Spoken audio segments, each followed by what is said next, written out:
make a move and the bunny gets it. I said, put the bunny back in the box. Why couldn't you put the bunny back in the box?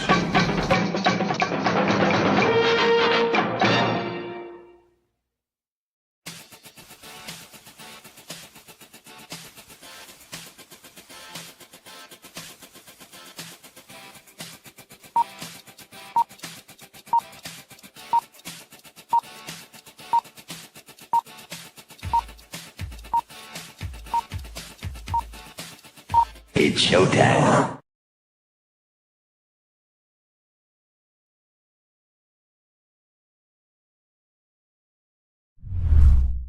Psychically, I'm very well endowed. I wanna know what you're thinking. There are some things you can't hide. I wanna know what you're feeling. Tell me what's on your mind.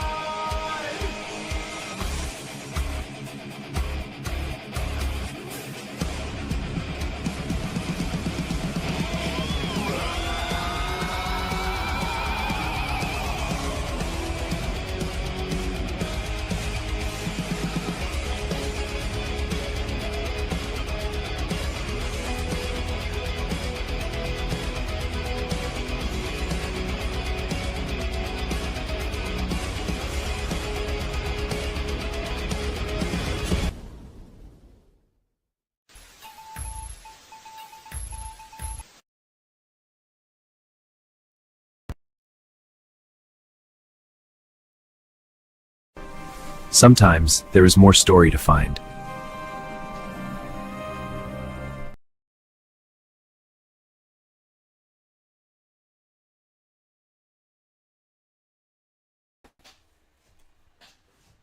Hello everybody, welcome to my Monday show, The Bunny is Thinking.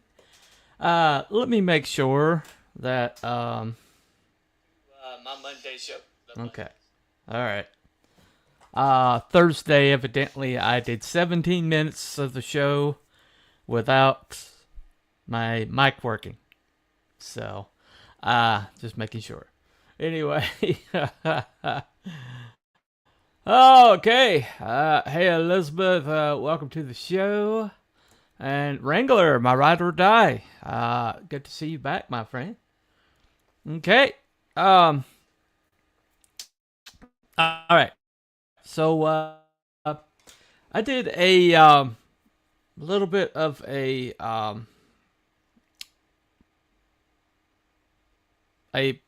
poll on this particular topic. So, let me see here. Let me pull it up right quick. All right. So, after 11 votes, the question was, is fan fiction good? Is fan fiction bad? Is it irrelevant? Okay. And so, the fan fiction good is 45%. Fan fiction irrelevant is 36%. And is fan fiction bad? 18%. Okay. So, the majority of people thought it was good. But then I had comments like this. Fan fiction, properly regarded, can be a great literary exercise. Fan fiction taken to extreme energy and ultimately destructive. That's from young Lamont. He pretty much summed up a lot of what we're going to talk about today. And I did get some other comments. Let me go to, let's see. Alright. Fanfic is poison. Fanfic is poison. Never make it public. At best, it's practice. At worst, it's wallowing like lying in a dumpster at McDonald's and proclaiming you know cuisine. Okay. So that is, what am I playing? I don't think I'm playing anything. Sorry. Fanfiction can be very good. Just take a look at Star Trek XNR. Yeah, I've seen it. Not sure what I'll be playing. Um, sorry, Ian. I'm not entirely sure what you mean by that, my friend. Feel free to clarify. All right. So, let me see if there's any other comments. All right. I don't see any other ones worth bringing up here. All right. So, I did promise a little bit of a confession. And my confession is I started out in fanfiction. Now, let's talk about, why fanfiction matters. Okay. Now, fanfiction, once upon a time, was basically people who watched something, enjoyed it, but kind of wish it went in a direction different, or thought there was more story to tell, or saw stories in the cracks of what they were seeing on screen that they thought that they could tell that story. And when you see a lot of fan fiction, used to that meant that your IP was alive and well. It meant that it touched people, caused an impact. People had it pinballed in their brain. In other words, it was impacting them, their everyday life. And it caused them to tell their own stories. Now, the best fiction causes people to tell their own stories. Now, if you see an IP that has a lot of fiction, or fan fiction, then you have an IP that's alive, and it is making a cultural impact. Like Sherlock Holmes still has a ton of fan fiction. I know, I wrote some of it. I'm going to address that. Harry Potter has a ton of fan fiction. I know, I wrote some of that. But you'd be surprised at some of the most thriving fan fiction cultures might be from things that you wouldn't expect. And now, that's what it started out as. It was a positive way for people to interact with an IP. It would show their stuff to other people, and to kind of revel in it together. And that's kind of what it started out as. Okay? It was just another extension of fandom. And because of that, the extended universe of Star Wars, some of those people started out writing Star Wars fan fiction. And then they were approved by Lucasfilm to publish these books. And some of them became very, very, very successful from publishing what essentially was fan fiction. Now, as soon as Kathleen Kennedy came in, she threw that out. All that goodwill, all that enthusiasm, all of that world building that she could have used to widen the scope of her IP. There were sequels already written, like Timothy Zahn's Heir to the Empire. Still a seminal back of the frame. I read any Star Trek fan fiction or anything. As soon as I heard it, Star Trek's publishing more. Star Wars is publishing more work. And I picked it up, and it felt like, okay, this is where I expected it to head. This is what I expected it to do after Return of the Jedi. And Timothy Zahn's Heir to the Empire was what everybody expected when the sequels or the sequels were announced, basically, by Disney. And that's not what we got. Not by any stretch of the imagination. But anyway. But fan fiction at its best, at its purest form, is just an extension of an IP, of a fandom of an IP. Star Trek has a ton of fan fiction. A ton. I think Voyager might have the most fan fiction. And I'm not sure what that is. Why that is? I think it's because of some Chakotay and Janeway shippers. We'll talk about that. We'll talk about that. Not quite ready to go there yet. Anyway, so fan fiction. I mean the Harry Potter fan fiction. Some of these fan fiction communities are really, really curated. And you have to have a beta reader that looks through it and makes sure it's canon compliant. I had a lot of trouble. I tried to kind of like do my own, and I was having trouble getting it through the beta reading process.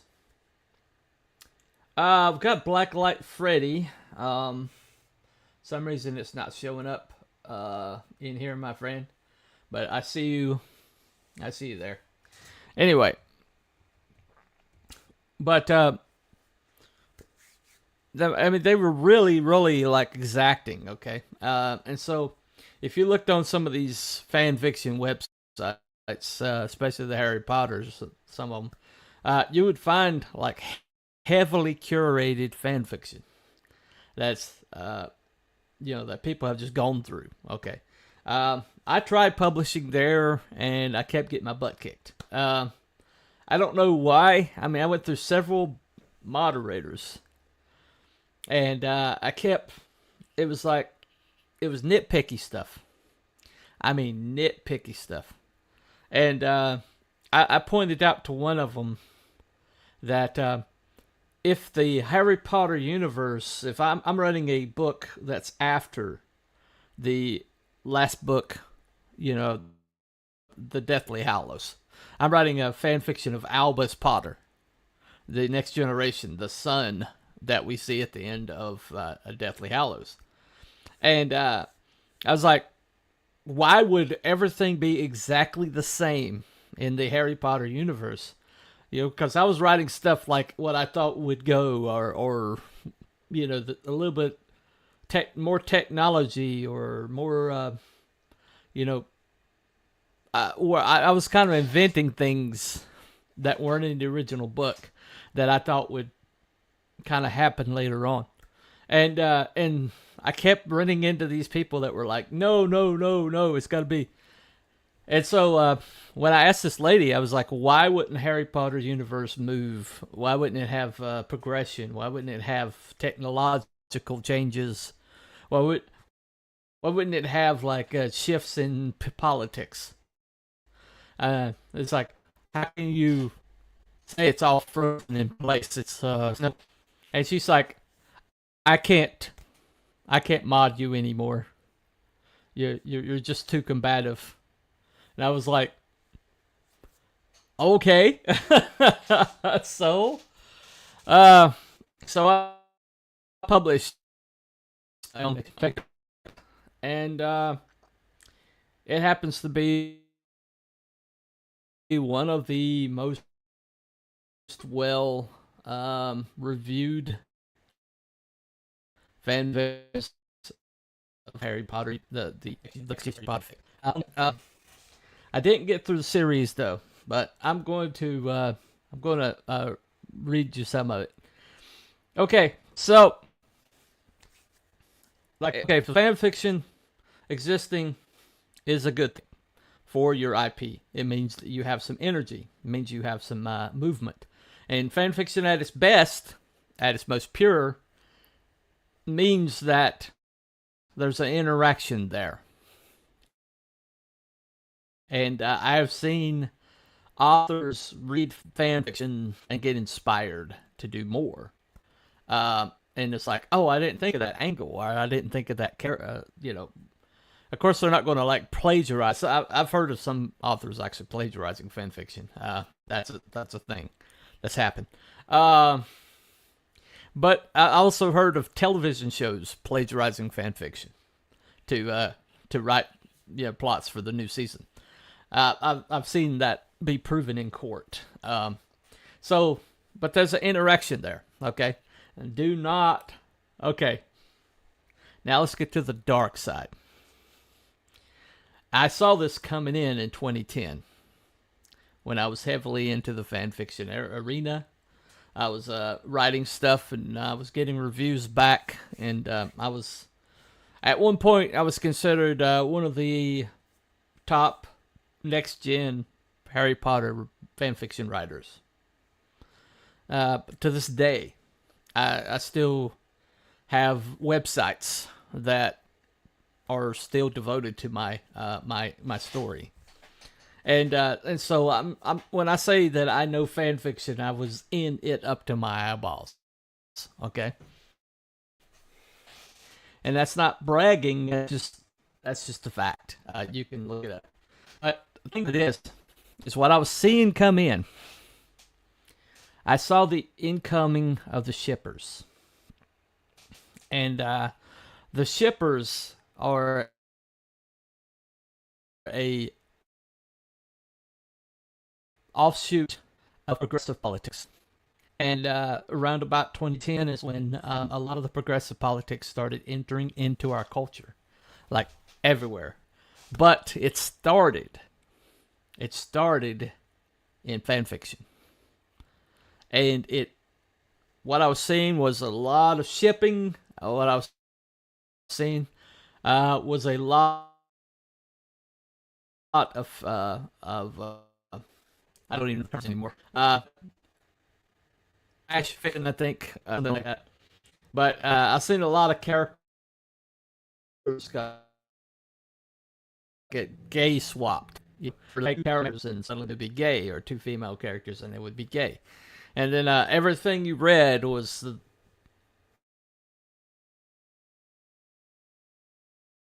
there was like these subcultures that a little while there, when I was watching Big Bang Theory, I wrote a story where Sheldon and Penny got together.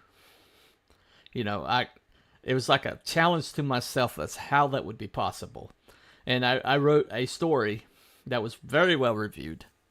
But once I saw Amy Farrah Fowler, the character played by Mayim Bialik, come in, I was like, okay. I was like, all right, I'm moving on.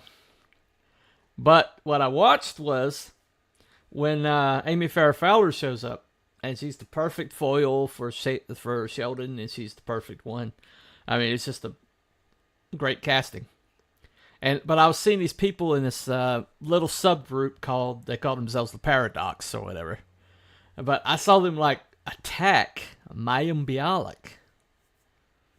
Like, how dare you mess up our our canon in our head that those two belong together. And that one group just got really, really toxic. I left it pretty early on, but I saw actually Chuck Lorre of Big Bang Theory actually complain about it, that he was getting like attacked in social media by these people that were determined that Sheldon and Penny should be together. And I was like, so that's when I first realized what, the dark side of it, okay? So when fan fiction is a tribute, if it's a continuation of the story, if it's following the rules of the world, then it's a positive thing. But once it becomes convoluted. Okay, once it's attacking the creators, once it's trying to shape the world, once it's trying to force the sexual proclivities that they want onto the thing, then basically it becomes something. It becomes the cancer that people are calling out now, or the people that why fan fiction has become such a byword. It went from a positive interaction to, a toxic morass of sharks that are determined. The Rylos are a good example of this. Kylo Ren and what's her name? What is her name? Rey. Okay, the Reylos. Sorry. Those are an example of fiction bad. These people had it in their heads so clearly that Rey and Kylo Ren needed to wind up together, that they were attacking Adam Driver. They were attacking his wife. They were trying to force Daisy into dating Adam Driver, who was married, I mean, all the fan pages were just full of these people, and they were attacking anybody and everybody that dared to suggest that those two aren't going to wind up together. As a matter of fact, J.J. Abrams probably deliberately killed off Kylo Ren because of that. And the thing about it is that that group that was so toxic, so terrifying, and so destructive, they are so determined to change things that they continued writing. And so when CRT and DEI came and started looking for specific groups of writers, ones that fit a certain political bent, a certain sexuality, a certain racial profile or whatever, that the people who were already in the writing rooms were not fitting.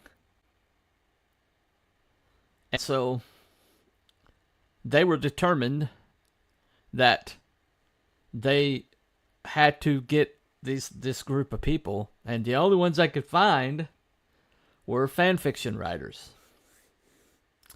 And so they started plucking these fan fiction writers and putting them in the writing rooms.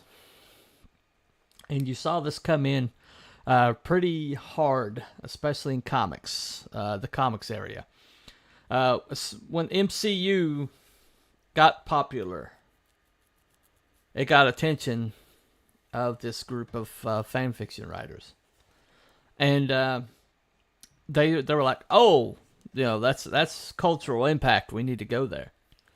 And so suddenly, when you look, and I'm not exaggerating, when you look through the people currently writing Marvel comics, DC comics, and you trace back to especially the most virulent, the most active, the most ones that do the most damage, will inevitably have started out in fan fiction around about 2010.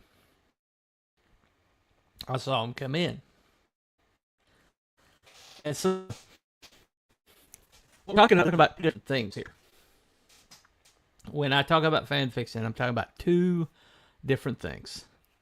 Now I'm talking about a positive interaction extension of the IP and fandom. And I'm talking about toxic, over-the-top, empty activist.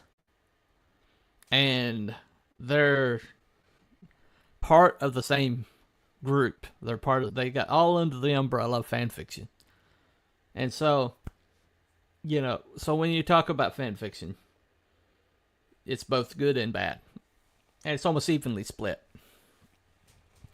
Because I know some fan fiction authors that have gone on and written, their own stuff and have been very successful. And if you read their stuff, their fan fiction, then you will see the ability. And when you're trying to learn to write, or when you're trying to learn to tell stories, using somebody else's universe for a little while and telling stories in that universe using their characters, playing with their toys, it can allow you some sort of freedom, to use somebody else's, to play with somebody else's universe for a little while. And plus you get the instant feedback from people who know what you're doing. And that can put you through kind of a crucible, because if they're fans, then they're going to be very precious. And so you learn to write within. Hold on a second.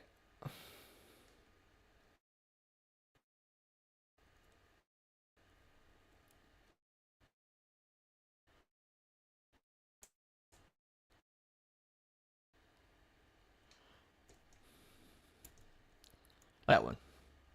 I'll have to look that up. Awesome. Okay. Well, but it's a great place to earn your bones. It's a great place to hone your gift, and it's a great place to learn to write on a schedule, to kind of do your research, to keep your quality up, because you get instant feedback, instant reviews from people. And I was into it for quite a while. It was a kind of a dark moment in my life where I didn't really have a lot going on, and it became something pretty important to me. So I read. So if you go on to fanfiction.net, then you'll find a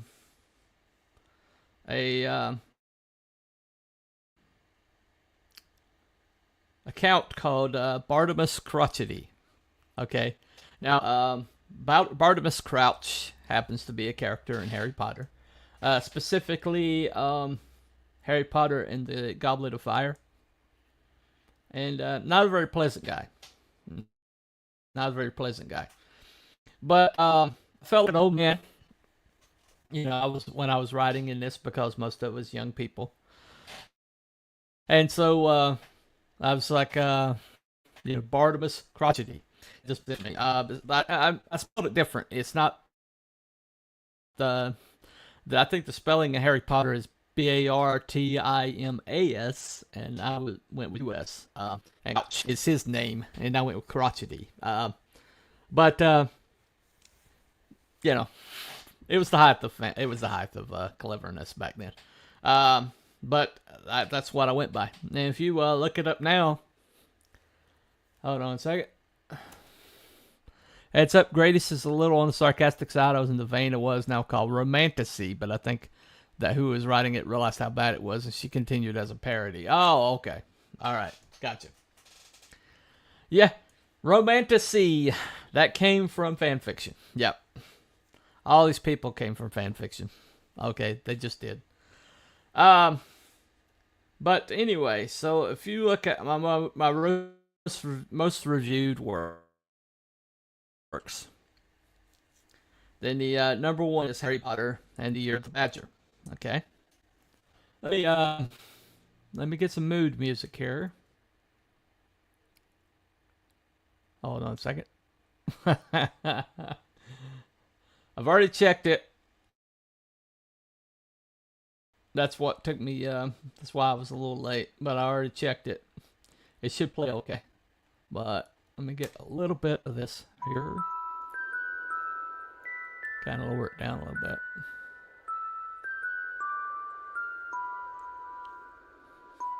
So is it going to play for me? Okay, there it is. All right.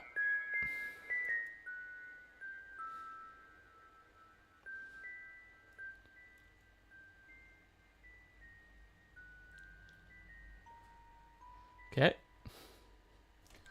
Gotta play a little bit of that. All right. Okay. Chapter 1 of Albus Potter and the Year of the Badger. Compartmentalized.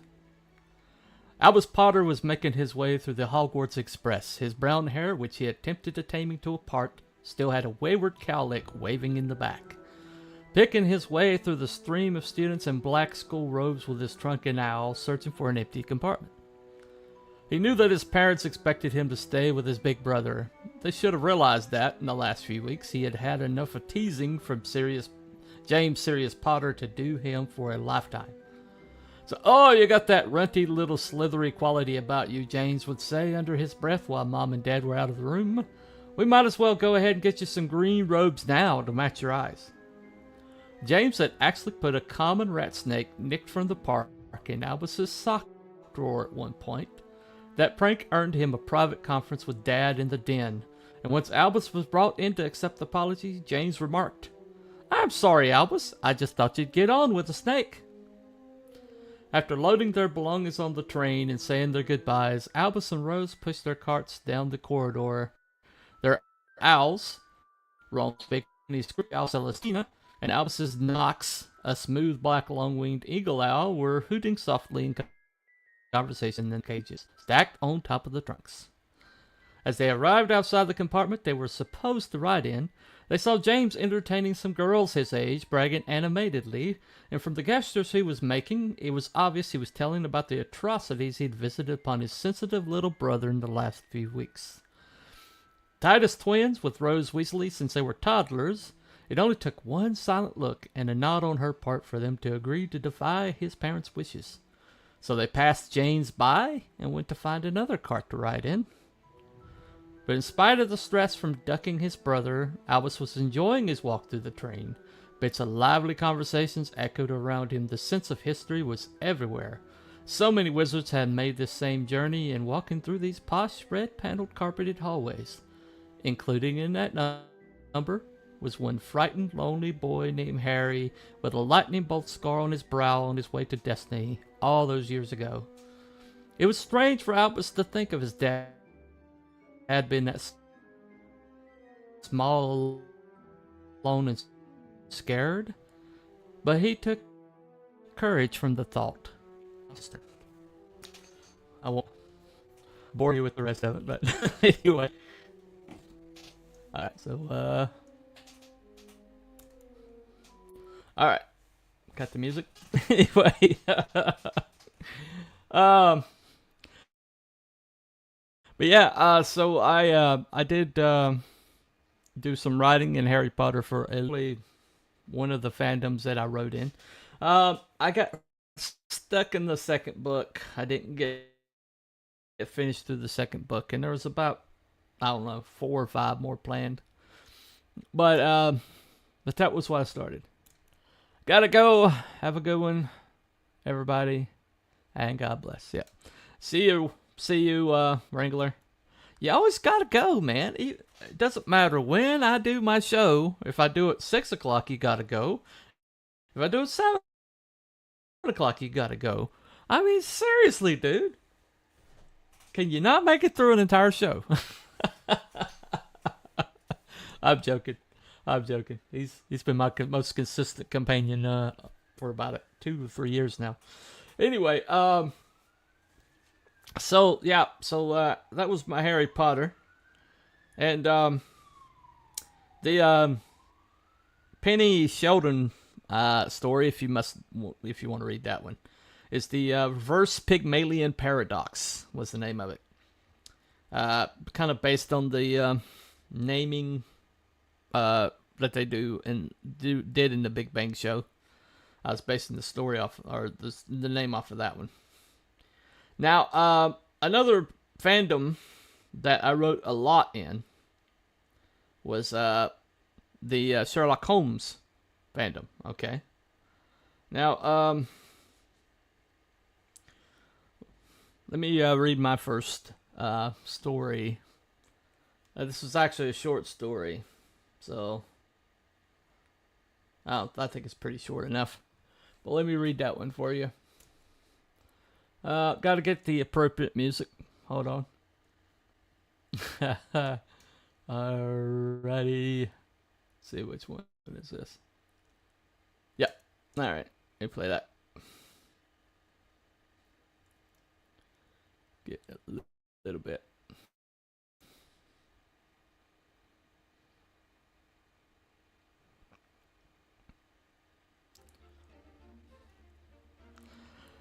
My favorite Sherlock Holmes is probably Jeremy Brett from the Grenada series. But I do have a soft spot in my heart for Livanov from the Russian one. And there we go. Got a little jaunty little violin music. Okay, there you go. The Brick and Strain. I can't do this anymore, Holmes, Watson said, standing in the drawing room windows. Holmes had just come back from Scotland Yard to find his erstwhile flatmate in a reflective mood. Sherlock did not feel overly concerned. They had had conversations like this before. Watson turned to him, and Holmes saw it. This was not going to be as their other talks. You used me, he said, simply, his posture stiff, his hands clasped behind his back in a military manner. He had lost most of those mannerisms in the course of their life together, but seeing them return was not a good sign. I did not use you, Watson. I merely took advantage of information that fell to me due to your ongoing affiliation with someone who must. The world's only consulting detective did not equivocate or apologize. It galled him that he felt he might need to change that policy. This was Watson. He would come around. He always had before. Consistency had always been one of his hallmarks. Watson's face was empty, distant. All the humor and kindness that had shone from his eyes since Holmes and he had been acquainted was missing. Like color green on a snowy winter's day. Which was back before we became acquainted, and you always know from the first. And yet you allowed me to spend my affections and grow attached while you constructed your case using information I inadvertently provided. I can see even now how oblivious you are to what you have done. Holmes was affronted. And what is this vile deed I have done exactly, dear Watson? What blight have I created to your happiness? I allowed nature to take her course, and you created your own affiliation, one which brought you enjoyment, and I did not intervene because it was not in the realm of my business to do so. His companion turned away, causing Holmes to think he had penetrated his sudden icy veil. But then the man spoke. It was not in the realm of your business to do so, if we were but associates, but as a friend. That's good enough. All right.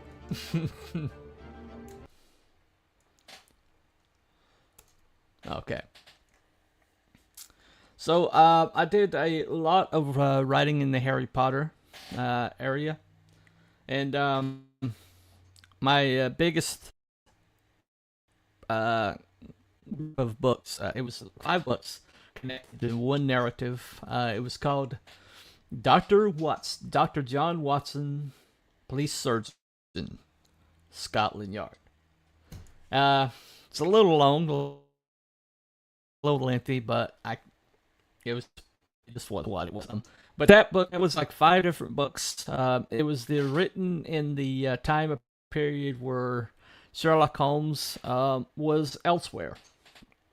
He was thought to be dead, and so we know from Empty House, the book when he came back, that Watson and Scotland Yard were collaborating. Now, there was a position in the police work back then called the police surgeon, and they were pretty much the forensic experts. And as a matter of fact, Sherlock Holmes came from Conan Doyle knowing one called Alfred Bell. who was a police surgeon. So a lot of Sherlock Holmes came from that. And so, I made John Watson a police surgeon because he'd been with Sherlock Holmes all this time. He had to pick up some detective skills. Plus, he was an army doctor, so those guys had seen it all. It had strong stomachs. It just made sense. And the story, I mean, it was so easy to write. It was just effortless to write. So that is definitely one of my most famous things that I've written. But I also got into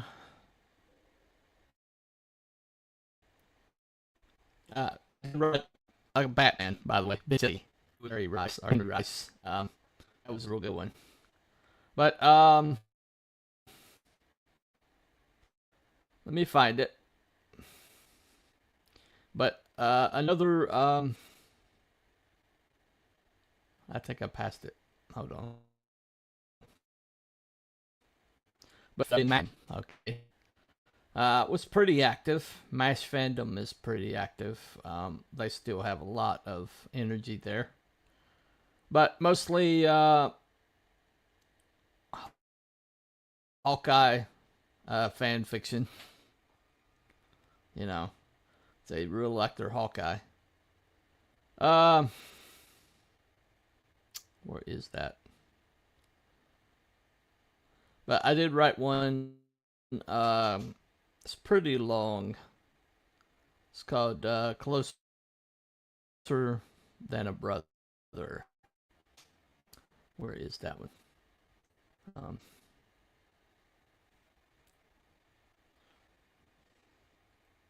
Don't know why it's not coming up. I know it's still there. 1 second.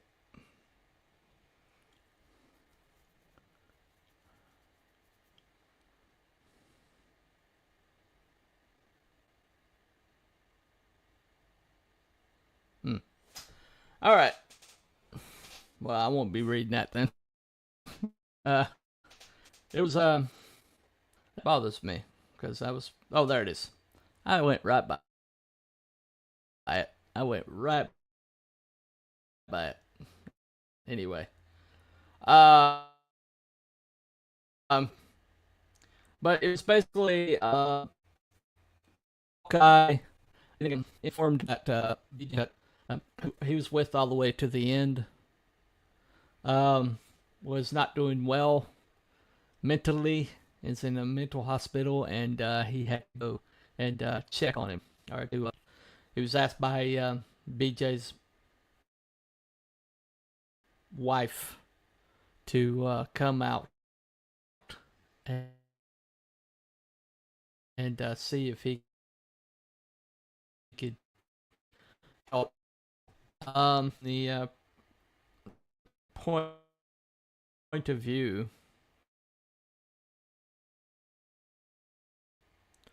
of Hawkeye.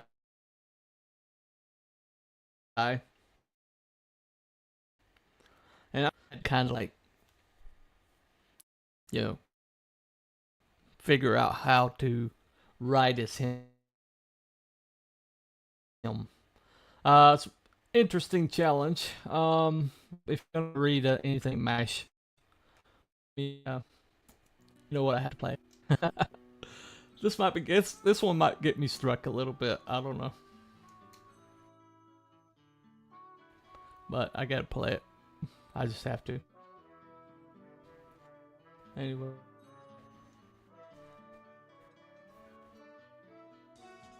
Alright.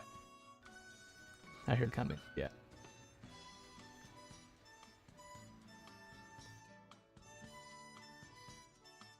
There it is. Alright. Yep. Got it. Anyway, this is chapter 3 of Closer Than a Brother. Phantom Limb. So, one heated argument with hospital administrator and chief lackey. Check. One intervention by a kind-hearted psychologist. Just check. Yeah. Hold on. Yeah. And one extra caught in an overfilled bureaucratic hellhole. Check. Damn, it was just like old times. The only thing I was missing was the pointed and viciously accurate aside from my second in command. You would have had a field day with this gas bag, Beej. He was a prime honeycut target if I've ever seen one. However, once they realized what that I've ever had found out, that Benjamin Franklin Pierce is the most stubborn jackass in all recorded history, and they let me into your room. I knew what I was dealing with before I left Maine. I believed that I had some concept from the pain I saw in Peg's eyes. But seeing you like that, Beach, it was like getting a draft notice all over again. I'm not ashamed to say I was scared out of my mind. So, that's good enough. But, that's actually the one I still get a lot of work on, or still get a lot of interaction on. I had one lady say that she was reading it, and she got so into it that she was on the floor of a casino, and she's supposed to be gambling, and she wound up reading my book the whole entire night instead of gambling. And I was like, or reading my story. Hey, what's up, Wookie? Good to see you, my friend. But that being said,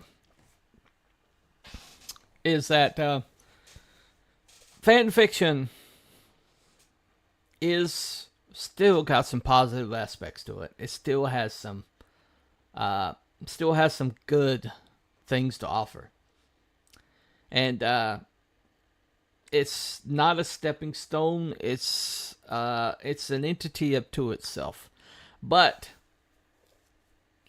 a lot of good people, a lot of writers, a lot of really successful writers, some of the people that you know very well started out writing fan fiction.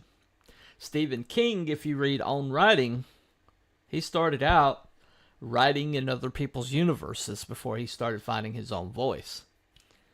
So fan fiction is, well, it's a byword now. And while it's and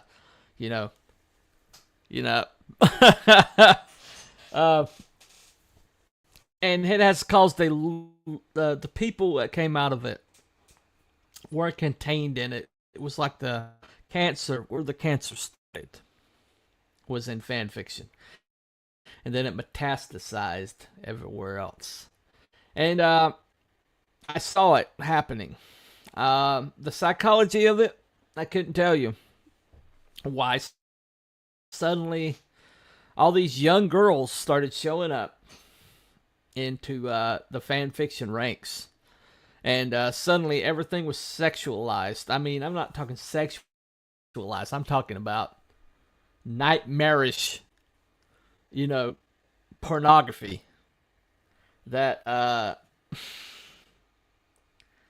I would read some of it, and it's obvious that this young girl had probably never had sex in her whole entire life.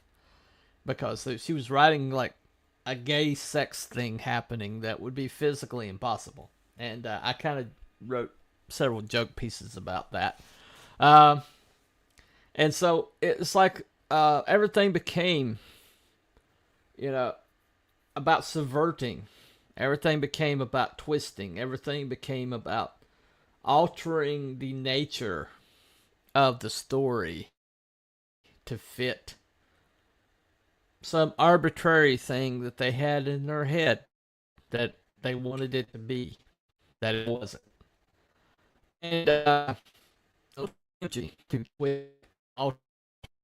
to change, pervert. I'm gonna say pervert because it was a lot perverted stuff. And it all came around 2010. And I used to and look through the newest stuff coming out of, some of the some great writers. I'd find some really great stories, and but I would really enjoy. Sorry, I already highlighted that one. But I would really enjoy reading new stories in these universes, and the people would have some great takes, enjoyable stuff, and I would it was almost like you're reading the next chapter in the story, because these people are that good. And I know several of them that got publishing contracts afterwards, and they basically had to take their stuff down because their own stuff was being published. But then it became like something entirely different. And it was no longer an honor. It was no longer a homage. It became a attempt to transform, to make it something it was not. And I really don't know where this desire came from. Why that level of perversion? Because you see it now all over the place. They call it mommy porn or book talk porn or my friend John Douglas uttered stuff. You see the brand new of the brand new stuff at Barnes and Noble or Target or someplace like that, and you will see like book after book after book after book, and they're all basically started as fan fiction of something else, and then they just changed names or changed concepts, and it's filthy. Okay, lest you think I am exaggerating. There's a book called 50 Shades of Grey that came out and took the world by storm. And it's horrific. And that started, that lady, E.L. James, started out writing Twilight fan fiction. Yeah. So Kristen Steele and Kristen Gray and Anastasia Steele, love those names. They actually started out as Edward and Bella. And all the S&M stuff, all that stuff happened, what was in that fan fiction.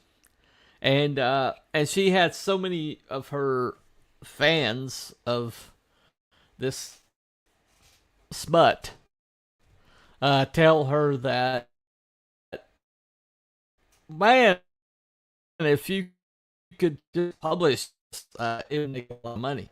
And so she changed the names, changed the details, and published it. And she's a best-selling author. And it was fanfic. It was just fanfic. I actually went to a fanfic group city over, and those people were horrible. They were horrible. They were impossible to talk to, and they were all progressive. They were all far left, and and everything was about politics. And when I did a thumbnail for this, I asked Grok to just see what it would come up with. I asked Grok to form me a thumbnail that was meant to portray fan fiction. And I saw all this gender stuff popping up. And I looked at the description, because when you leave it open, Grok makes its own descriptions.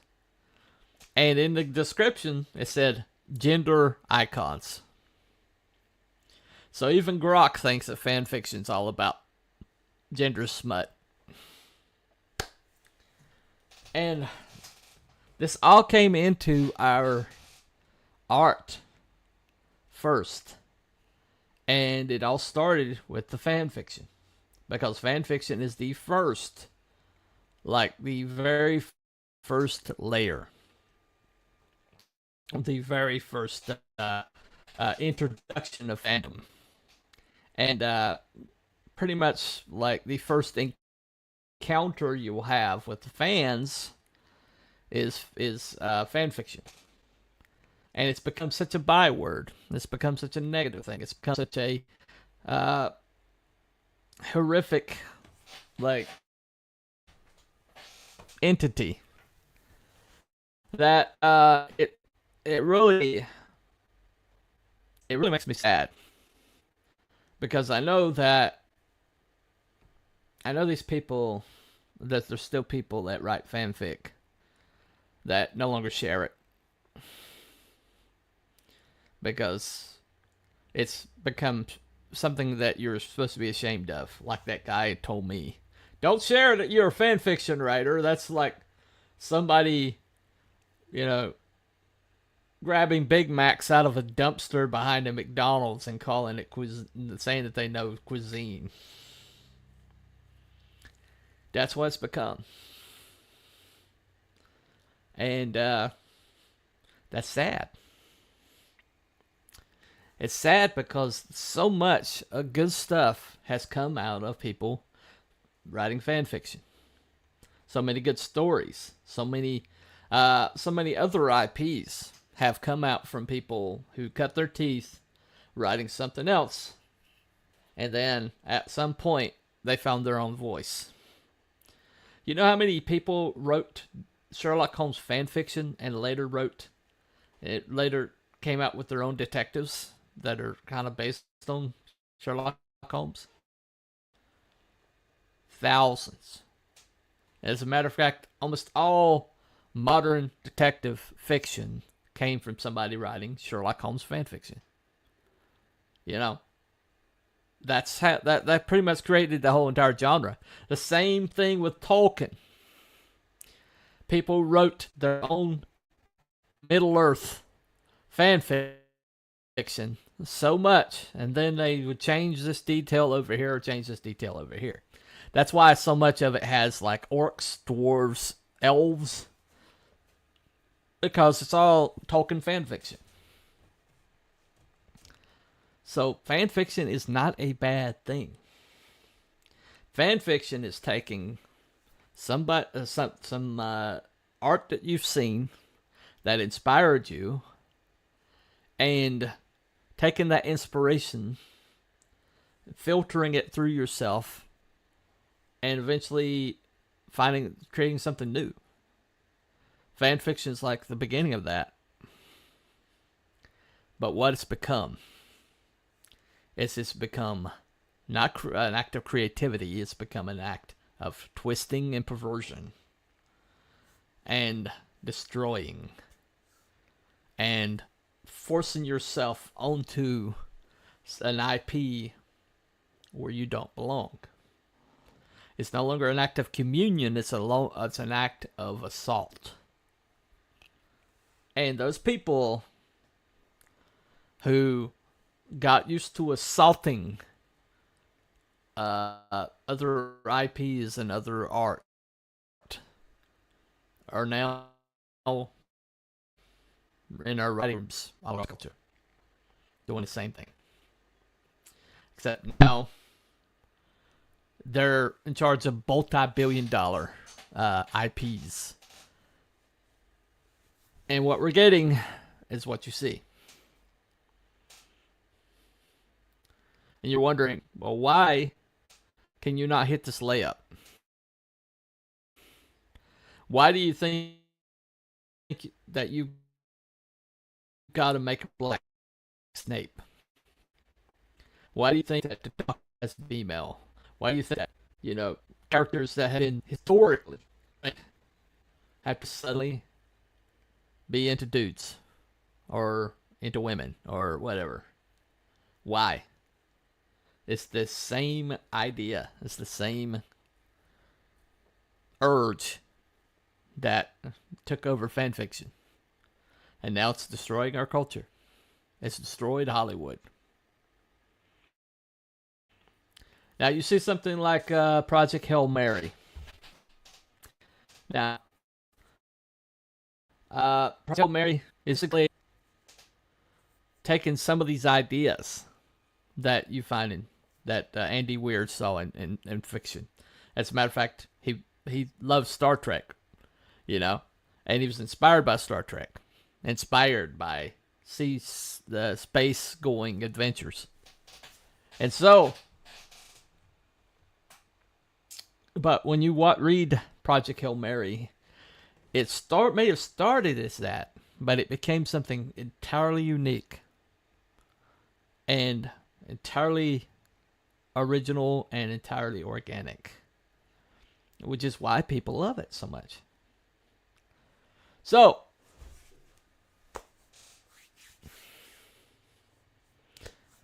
fan fiction doesn't have to be a bad word. If you're out there writing fan fiction, share it. If you're out there, coming up with new adventures with your favorite IP, intellectual properties, then there's nothing wrong with that. Just because it got perverted and destroyed like everything else doesn't mean that it's still not a positive thing. So that's all I got to say for today. Thank you all for coming. And if you want to check that out, Bartimus Crotchety is my fanfiction page. If you want to read those stories that I started today, they're all there. And there's plenty of other fandoms I touched. I was all over the place. And I stand by every story that's over there. I'm very proud of my dark days of fanfiction writing. So anyway, but I got new stuff I'm writing right now that you can also participate in. There's a link in the description of my latest, what I'm working on now. I didn't stop there. I didn't stop at fanfiction. But anyway, that's been Cooper from the Bunnies, the White Rabbit.